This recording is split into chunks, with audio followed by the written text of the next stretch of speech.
Ladies and gentlemen, historically, the game of chess has been associated closely with intelligence, with a regal status, with an elevated sense of self.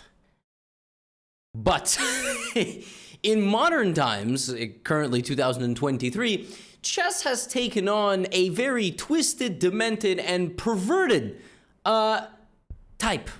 And in today's video, I'm going to be showing you Hikaru Nakamura's chess match that he played a couple of days ago against Yu Yangyi, one of the strongest chess players out of China. This was the first round of the Speed Chess Championship, which is a 16-player knockout tournament on chess.com, where Hikaru played every possible first move with his pawns. Yes, even the terrible ones. He played the Alphabet Gambit against a top 20 grandmaster in the world. And I'm going to show you how he did. This is one of the most disrespectful things I have ever seen in my life, okay? And you are probably going to be seeing the exact same thing that I do.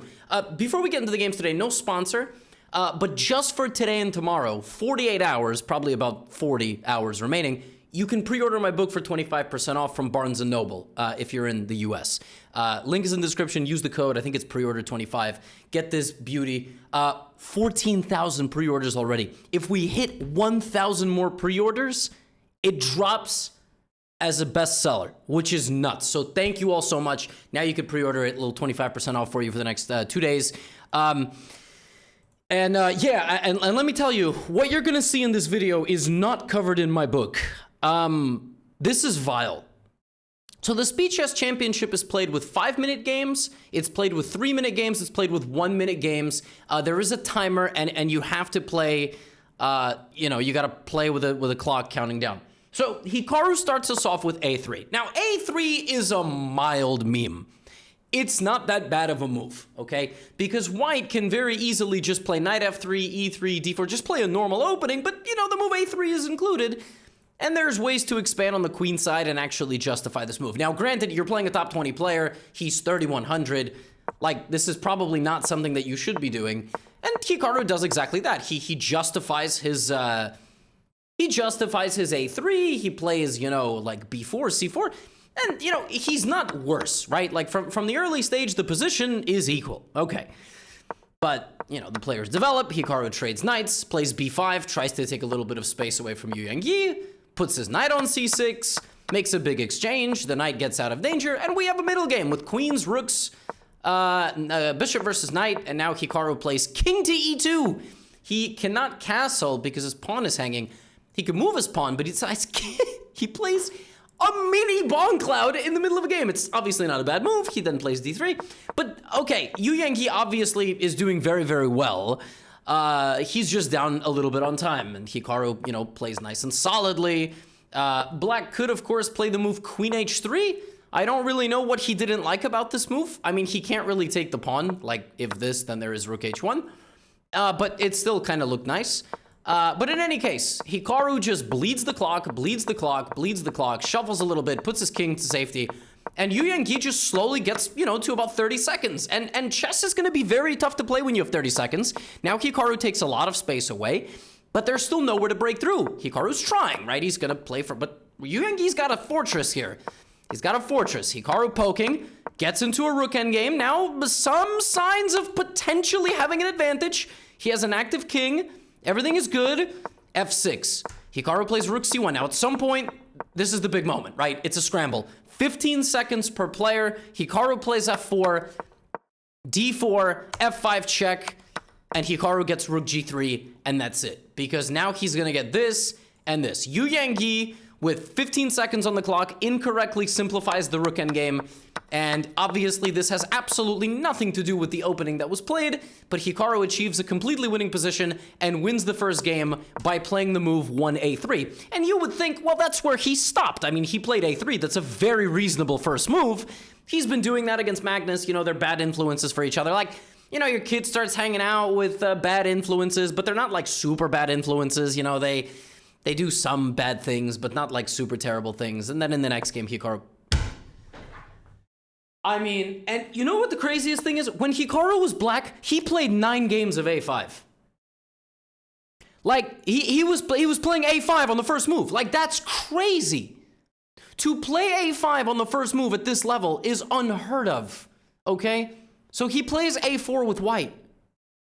I mean, this is... What are we even doing here? So what happens next? Then he just plays b4. Like, he's just... Like, a4 is not a losing move.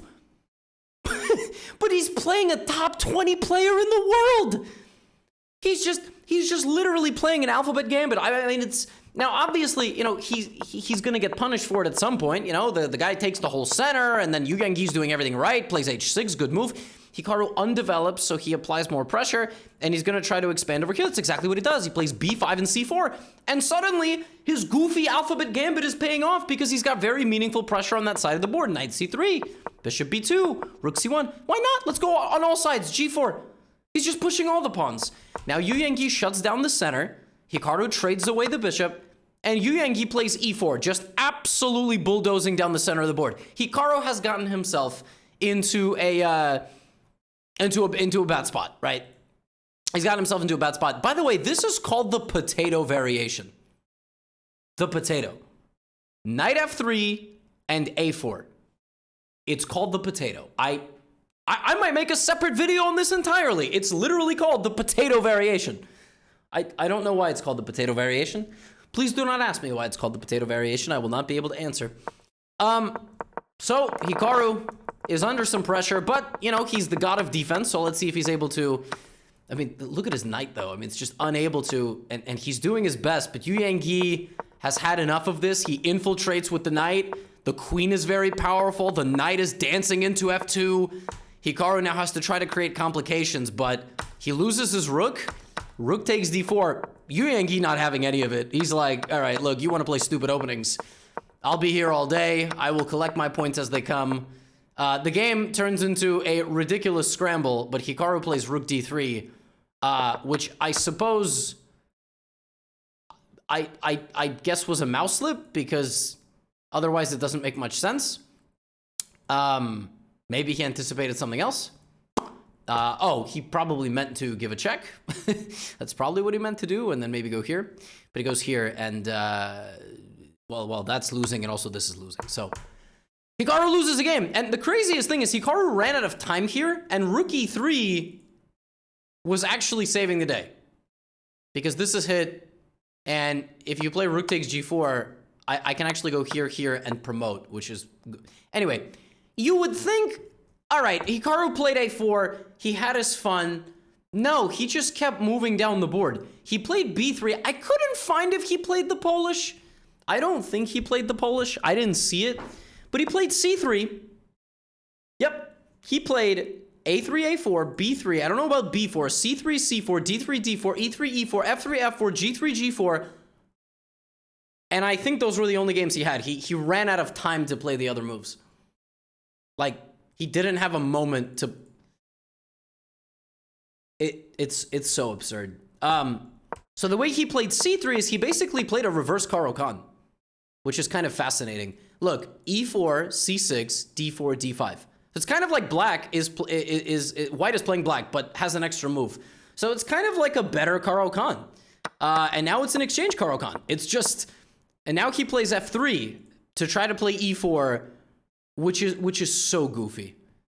Which is just so utterly goofy. Like, why did he not put his knight here? He has children watching him play, and this man is playing f3.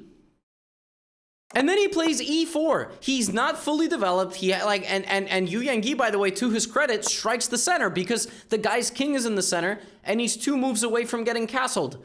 So if he plays knight to e2, you can chop, and then you can chop, and by the time he's ready to castle, you're hitting him here. And you're hitting him here, and here, and here, and on the D file with the rook, or the E file, right? That's what happens in this game. Take, take. Hikaru's a pawn up, but knight a6. Something's coming here, something's coming here, something's coming here, something's coming here, something's coming here. It's a very bad position, all right? This is kind of what you get for playing like this. Knight to b4, Yu Yangi swarming with his pieces. But Hikaru's one of the best defenders in the world. Hikaru might be the best defender in the world, okay? Bishop e5. Knight d4, Yu Yangi coming in, bulldozing his way, queen b6, Hikaru cocooning, and now here's the moment. It's a very tense moment. Everything is staring at everything else. what is going to happen? Yu Yanggi decides, I'm bulldozing, and I'm grabbing the rook. Okay, wonderful. He's up in exchange. Hikaru has the 2 bishops, though. Kicks out the knight and plays knight f5. Hits the queen. Here. But suddenly queen c3. The knight is hanging. That's mate. Yu Yanggi decides to sacrifice his queen. And he did not have to do this. He could have just moved his queen. And then he would have just been up a calm exchange. Hikaru would have still created some attack, of course. It would have been very unpleasant, but plays like this, and suddenly Hikaru is just up a queen. I mean, just like nothing. I mean, his position was not so great, like nothing. Rook e1, that's the way you convert against 2 rooks, especially when you have a queen on the board, is you have to remove some pieces. 4 pieces can fight against the queen. 3 pieces likely cannot. So you leave black with 1 rook, you bring your king to seal off the entrance into the position, and now look at this, b4, b5. Queen infiltrates, queen grabs a pawn, queen is going to grab a second pawn too, and this is just unsustainable. Queen d8 check, bishop takes b3, Yu Yanggi resigns because after this, Hikaru would just play queen takes d2. He doesn't have to do this, but this is a winning endgame because you just promote. This man really played c3. This man really played c3, g3, got himself into a slightly tense position, a little bit tough, but of course 30 seconds on the clock and he gets the job done. Now, you will realize he has to play real openings too. The English is no joke, right? Like, this is one of, he's going to play c4, d4, and e4, okay? He plays in English. Plays a relatively normal English too. He plays d4, plays knight e2, which is a slight sideline, puts a knight on f4. It's kind of like a Nimso-ish position. That means nothing to you. Just pretend like you know what I'm talking about. Like, I'm going to mention some openings. You're going to go, oh, yes, of course. This reminds me of Samish Nimsowicz, I think, played in 1928 in Groningen. Yes, that's what chess players sound like. Oh, yes, I think I had this game in 2017 at the Netherlands Championship in the 4th round, if I'm not mistaken, yes. Yes, and it was a very complicated game, but I managed to prevail. Yes. Anyway, that's what chess players sound like. Pawn to c5 from Yu Yanggi, and then he plays d4 as well, and he just bulldozes the position, leaving Hikaru without the right to castle. Takes the knight, and then plays rook d8. And Hikaru's losing in 15 moves. Like, I don't even know what happened. I think, he probably should have castled, because this was already very provocative. This was extra provocative.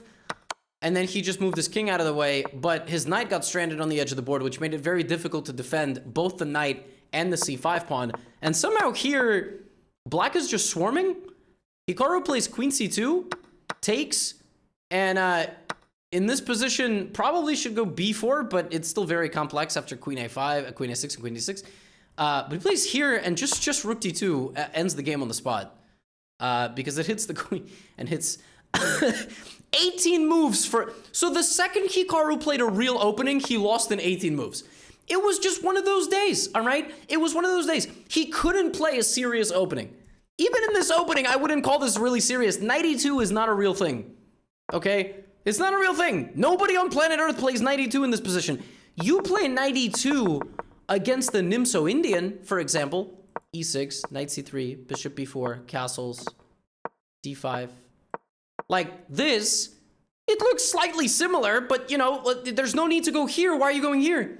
Anyway, he tried to play a real opening. It didn't exactly work. So he went back to goofing off. He had a few games. He played d3, d4, e3, e4. He never played a Bon Cloud. And it's completely ridiculous because he literally, and when I say literally, I mean literally played every first move he could until his time expired. I mean every single first move. We are going to look at all of these games. The fact that he can do this against a player who is top 20 in the world is bogus.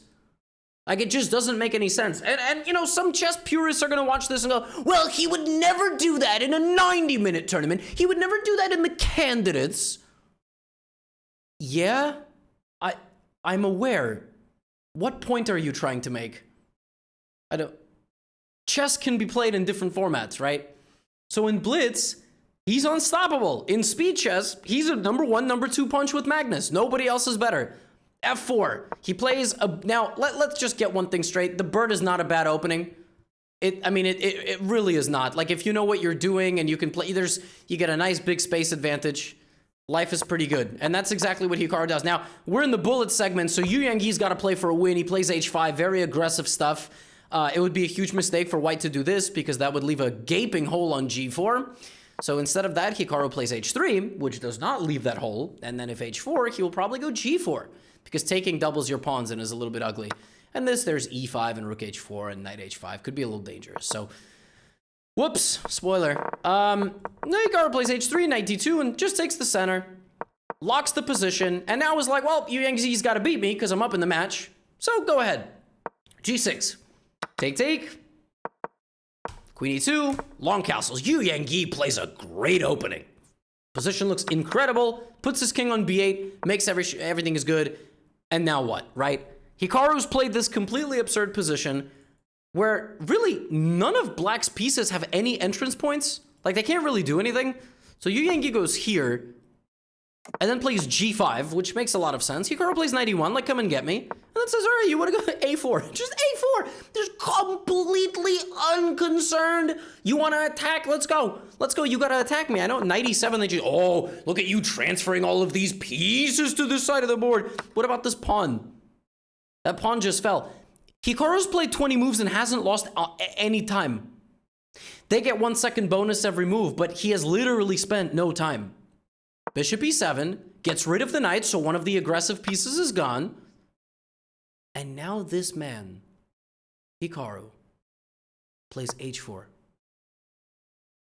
in 1 second. Now, many people here would play moves like rook d1, which would blunder the a4 pawn. All right, also would blunder bishop c4, removing the defense of the rook, which I didn't even realize. So there you go. A lot of people would transfer the knight to these points. Hikaru's like, I don't want him to go here. I want to do this because that's going to get him to bait a sacrifice. And that's a massive commitment. So he plays queen e7, setting up the sacrifice. Hikaru plays knight a5 and b5. And he is tempting Yu Yangi into sacrificing a piece, which he does. And now it's like, kill or be killed. Hikaru's a piece up. Yu Yangi's got 29 seconds to figure this out. He takes, plays knight f4. He's doing everything right. Meanwhile, Hikaru's just drilling away on that side of the board. Hikaru's saying, you can't mate me. You can't mate me. Look at this. Rook g8, kicks out the queen. Rook a2 defending. Now, apparently here, Hikaru hung his rook in one move.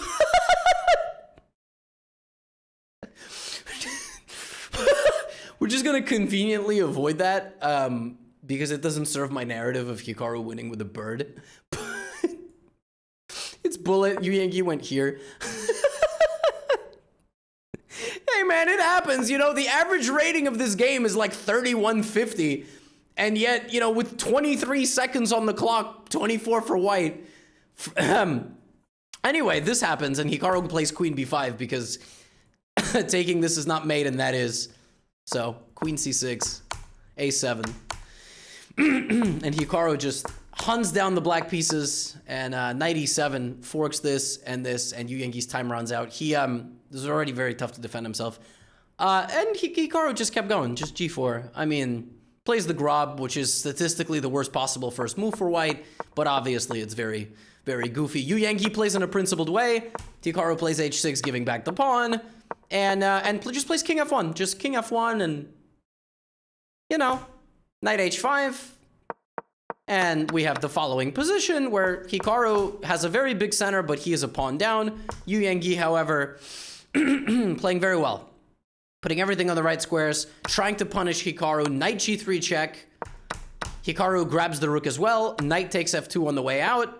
And now a massive skirmish here. The best move here for white was queen h5, creating various threats on the back rank. But Hikaru plays queen f3, and after knight takes h3, he is in some trouble because he can't take this, can't take that. So king h2, and when the dust settles, he is just down a piece. So you can't win them all when you play goofy openings. But, you know, the craziest thing is he was completely fine. After this big skirmish, it was just, you know, let's bullet, things happen. He had to find this. That move obviously stops knight h3. It was a very, very tough spot, but he spent 2.9 seconds on a move and made a mistake. And yeah, Yu Yang is now just a clean piece up, which actually is very impossible to win back because this. So, king g3. Yu Yang sacrifices some material, but is just up a bit too much. A bit too much is 4 pawns in this case.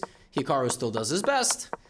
And even though the bishops are on the opposite color, Yu Yang is running, and will probably convert this game, but it took him a very long time.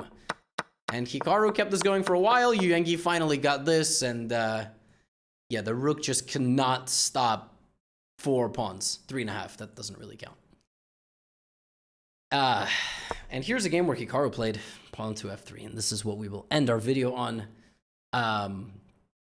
Because it was just, I mean, this is just, this is crazy. Like, the fact that you can play like this against, like I said, people who are, you know, I'm going to look this up. I'm going to go to 2700chess.com. You know, Yu Yang is the number 24 ranked player in the world. He is 10 points removed from number 18. There is a bunch of players who are about 5-6 points higher than him. At his peak, he was like, he is an exceptional player, but in speed chess, there is nobody that compares to him. I mean, like, look, the fact that you can just do this gives such a handicap in the open. Like, what is this? I mean, this is crazy.